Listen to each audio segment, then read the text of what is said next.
A palavra de hoje são 5 códigos bíblicos para ter uma mente inabalável e prosperar. Primeiro código: domine a sua mente antes que ela te domine. Domine a sua mente antes que ela te domine. Provérbios capítulo 23, versículo 7. Vamos ler. Porque como imagina, você imagina com a mente, porque como imagina em sua alma, assim ele é. Sua vida vai ser reflexo daquilo que você pensa. Ele é aquilo que ele imagina. Se você coloca na tua mente que nada dará certo, nada dará certo. Se você colocar na tua cabeça que os teus problemas não têm mais solução, eles não terão mais solução. Se você colocar também na tua mente, também na tua cabeça, tudo vai dar certo. Então pode demorar um tempo, pode demorar 2 tempos, pode demorar 3 tempos, e tudo começará a dar certo.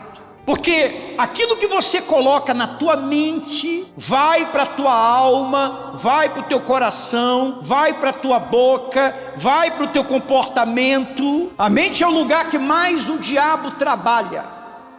Se você pensar pequeno, nunca acontecerá coisas grandes na tua vida. Se você pensar grande, Deus falou para Josué: se você quer prosperar, você tem que meditar. Você medita com o quê? Com a mente, com a cabeça. Você tem que meditar na minha palavra de dia e de noite. Quer dizer, a primeira coisa que você tem que colocar, o primeiro pensamento que você tem que colocar na tua cabeça é a palavra de quem? De Deus. Qual é a primeira coisa que você coloca na tua cabeça pela manhã? Notícias ruins, fofoca, tragédias, acidentes, morte. Qual é a última coisa que você coloca na tua cabeça antes de dormir? Tua conta negativada, tuas dívidas, teus problemas judiciais. Medita de dia, medita de noite. Coloca na tua cabeça a minha palavra de manhã, para você começar o seu dia, e à noite para você poder dormir em paz. Sua derrota começa na tua cabeça, sua vitória começa na tua cabeça, sua bênção começa na tua cabeça. José não desistiu dos sonhos dele quando ele foi traído pelos irmãos,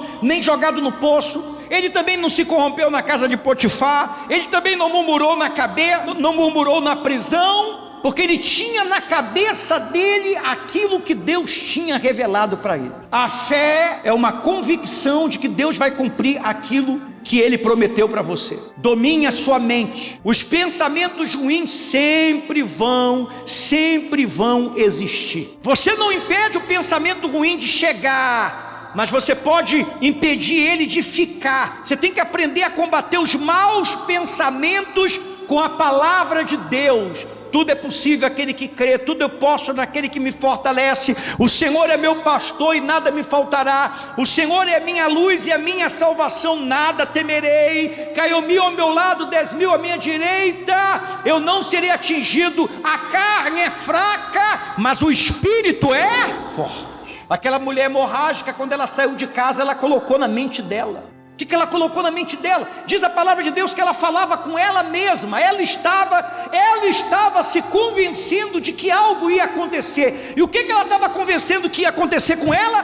Basta apenas eu tocar na orla da vestimenta dele e eu serei o quê? Curada. Ela se convenceu daquilo ali. Ela colocou aquilo ali na cabeça dela. Se você se convencer de algo, aquilo ali vai acontecer mais cedo ou mais tarde. Porque como imagina em sua alma, assim ele é. Você nunca vai prosperar se você tiver pensamentos fracassados. Você nunca vai vencer se você tiver pensamentos de derrota. Você nunca vai se levantar se você se imagina derrotado, fracassado. Tudo na tua vida vai começar na tua cabeça. E da tua cabeça vai para a tua boca. Primeiro código: domine a sua mente antes que ela te domine. Segundo código: o silêncio. O silêncio é a língua dos que carregam as promessas de Deus. Pessoa de Deus não pode ser escandalosa, barulhenta, confrontadora. Isaías 30, versículo 15, eu gosto dessa promessa. Na tranquilidade.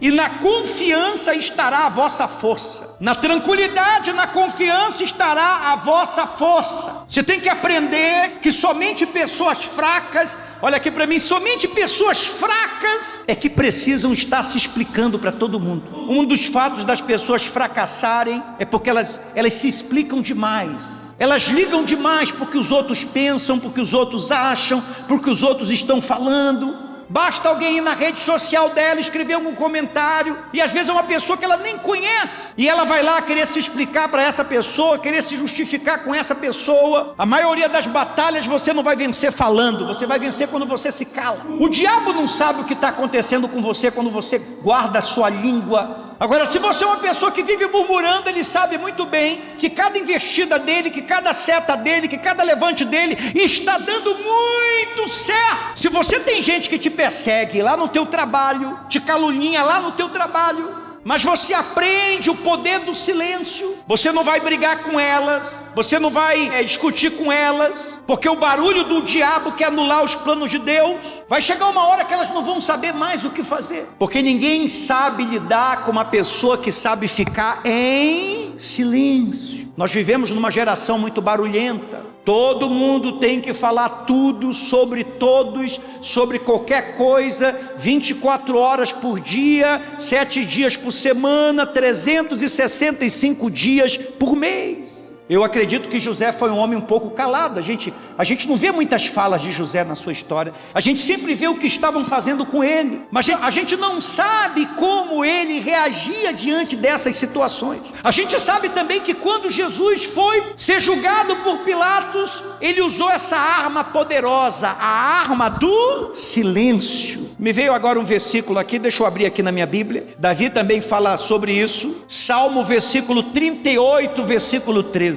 Mas eu, como surdo, não ouço, e qual mudo não abro a boca. Antes ele diz assim, versículo 11: os meus amigos e companheiros afastam-se da minha praga. Quando você, olha, não importa se você é um rei, se você é um artista, se você é um milionário, se você é uma pessoa famosa, se você é uma pessoa influente, se você é uma pessoa que tem muitos amigos, muitas amigas, quando a coisa fica feia para você, a maioria das pessoas vai te deixar. Davi era um rei amado, e ele diz assim: os meus amigos e companheiros afastam-se da minha praga, e os meus parentes ficam de longe. Amigos e companheiros vão embora, e os parentes ficam de longe. Então quando você está no fundo do poço, você pode contar com muito pouca gente. E ele diz: armam ciladas contra mim os que tramam tirar minha vida, os que me procuram fazer mal, dizem coisas perniciosas e imaginam engano todo dia. Mas eis o segredo: mas eu, como surdo, não ouço. Tem coisa que você tem que aprender a ser surdo.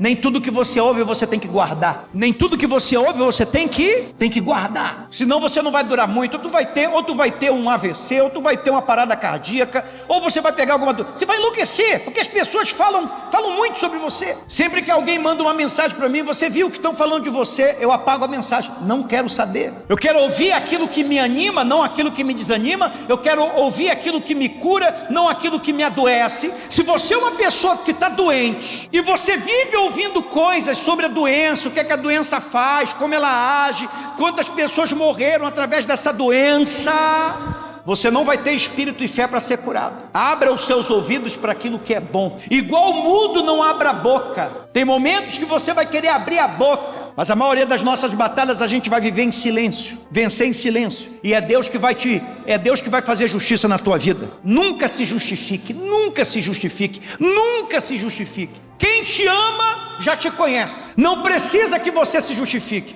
Quem não te ama, você pode trazer todas as provas, elas não acreditarão. Terceiro código para ter uma mente blindada e prosperar: você tem que ter autodisciplina. Autodisciplina. Você está fazendo algo, você crê que aquilo ali é a vontade de Deus, você crê que está no caminho certo, então você tem que aprender que vai ter dias bons, vai ter dias ruins, vai ter dia que você vai estar muito motivado, vai ter dia que você não vai querer nem levantar da cama. Se você não tiver autodisciplina, o que é autodisciplina? Fazer o que eu devo fazer quando eu não quero fazer. Repete comigo: fazer o que eu tenho que fazer, mesmo quando eu não quero fazer. A minha vontade hoje era estar em casa agora assistindo uma série, não aqui fazendo culto. Estou cansado.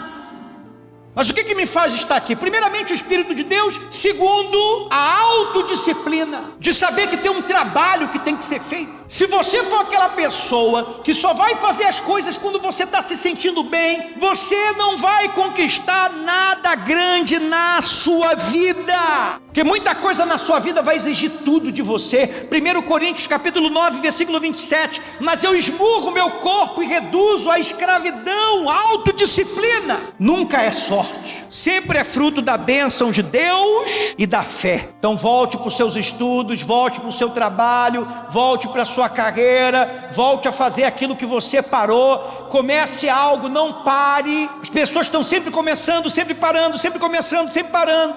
Elas querem sentir vontade. Você não tem que sentir vontade para fazer, você tem que fazer para sentir vontade. Quarto código: não deixe suas emoções dominarem o teu espírito. Você tem um corpo, você tem uma alma, suas emoções, e você tem o seu espírito. Quando Jesus foi lá no Getsemane, na noite que ele ia ser traído, preso e pouco depois morto, ele disse lá no Getsemane: a minha alma, ele estava falando do lado emocional dele, porque ao mesmo tempo que Jesus era Deus, ele era homem. A minha alma está profundamente triste. Mas Jesus não deixou a tristeza dominar ele. Jesus disse: a carne é fraca. O que é a carne? A carne não está falando disso aqui. A carne está falando das nossas emoções.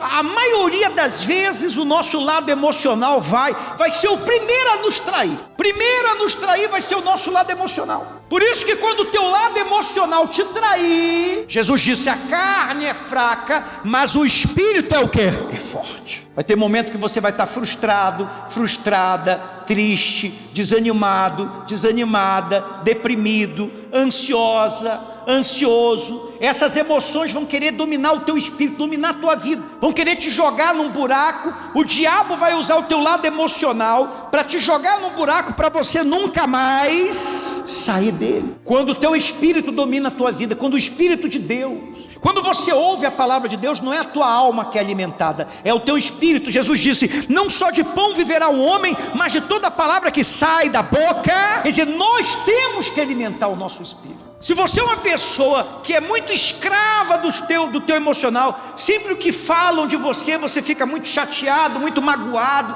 você tem muitas mágoas, você guarda muito.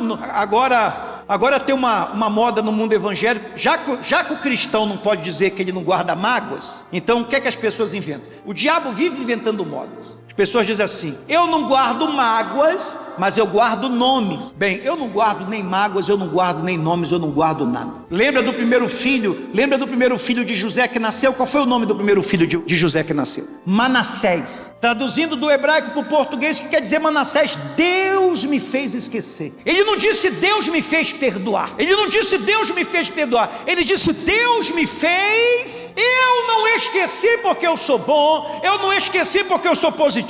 Eu não esqueci porque eu sou um homem motivado. Deus me fez esquecer. Então tem coisas que pelo Espírito a gente esquece, fica só as cicatrizes, não dói mais. Lembra quando Jesus ressuscitou? Tomé disse assim: só acredito se eu tocar nas feridas. Quando Jesus ressuscitou, Jesus apareceu para Tomé e disse assim: olha, você quer tocar, você pode tocar. Por quê? Porque não doía mais. Tinha cicatriz, mas já estava sarado. A cicatriz era um testemunho. A gente tem que guardar tudo que aconteceu na nossa vida como testemunho, porque não importa se você foi traído, se você foi enganado, se te prejudicaram, não importa, você está vivo por um testemunho de Deus, porque Deus tem propósito para você. Amém? Você crê nisso? Repete comigo: Deus tem um propósito para mim. A balança tem que ser essa: espiritual, emocional e físico. Você tem que cuidar dos três, mas o principal é o espiritual, depois o teu emocional, depois o teu corpo. As pessoas cuidam muito do corpo. As pessoas hoje estão muito preocupadas em fazer terapias, em buscar aconselhamento para o lado emocional, que é importante, mas elas negligenciam muito o lado espiritual. Você vê, não pode ter desequilíbrio. Se você, por exemplo, tem um esporte que ele exige muito do corpo, que é o fisiculturismo. Geralmente a pessoa que ela trabalha nessa profissão, ela enfrenta uma batalha muito grande contra a depressão, ansiedade e outros transtornos. Por quê? Porque você tem que focar muito, a sua profissão faz com que você foque muito num lado seu. O fisiculturista, ele vai focar muito no físico dele, no corpo dele. O corpo é a ferramenta de trabalho dele. Se ele não tiver um discernimento espiritual, de cuidar do lado emocional, do lado espiritual, ele vai ser uma montanha de músculo, mas ele vai ser um raquítico espiritualmente. Você tem que buscar o equilíbrio. Código 5. Perseverança é a chave que abre todas as portas. Hebreus capítulo 10, versículo 36. Porque tem de necessidade. Você não dá para você escolher. Eu quero vencer, mas não quero ser perseverante. Não tem. Porque tem de necessidade de perseverança. Todos estão zombando, mas você continua trabalhando. Todos estão duvidando, mas você continua crendo. Os resultados não estão aparecendo. Muitas das vezes você vai estar fazendo o certo, no lugar certo, na hora certa, mas o resultado vai demorar a aparecer, porque Deus não trabalha primeiro com os frutos, Deus trabalha primeiro com as raízes, amém? Você tem que ter perseverança, para que depois de haver desfeitos a vontade de Deus, alcanceis a promessa. Abraão perseverou 25 anos, José perseverou mais de 12 anos, Davi perseverou mais de 10 anos. Perseverar não é castigo, é treinamento. Repete comigo: perseverar não é castigo, é treinamento. Amém?